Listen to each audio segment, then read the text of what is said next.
بسم الله الرحمن الرحيم. الحمد لله رب العالمين والعاقبة للمتقين، والصلاة والسلام على نبينا محمد وعلى آله وأصحابه أجمعين. أما بعد، اینک ما درسای خود را به عون الله سبحانه و تعالی دوام میدهیم از کتاب الاربعون النوویه للامام الحافظ الفقيه ابي زكريا محي الدين يحيى بن شرف النووي، از آن امام حافظ فقيه ابو زكريا محي الدين يحيى بن شرف نووي، الله سبحانه و تعالی این کس را رحمت کند. حدیث امروزی ما الحديث الثالث عشر، حدیث 13.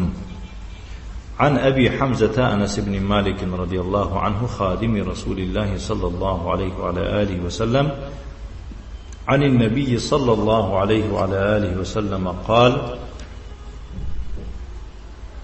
لا يؤمن أحدكم حتى يحب لأخيه ما يحب لنفسه، رواه البخاري ومسلم. يعني حديث 13 از ابو حمزه انس بن مالک رضی الله عنه که خدمتگار پیغمبری الله صلی الله علیه و آله و سلم است،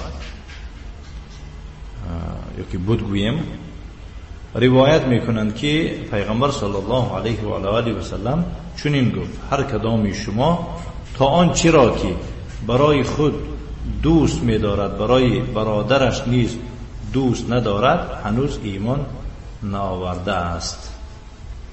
فهمیدید؟ لا یؤمن احدکم، یعنی ایمان آوردگی باشه و ایمانی کامل نیست، ایمانش نقصاندار است. لا یؤمن احدکم حتی یحب لاخیه ما یحب لنفسه، رواه البخاری و مسلم. این حدیث را بخاری و مسلم روایت کرده اند. نکتفی و صلی الله وسلم علی نبینا محمد و علی آله و اصحابه و سلم تسلیما مزیدا، والحمد لله رب العالمین.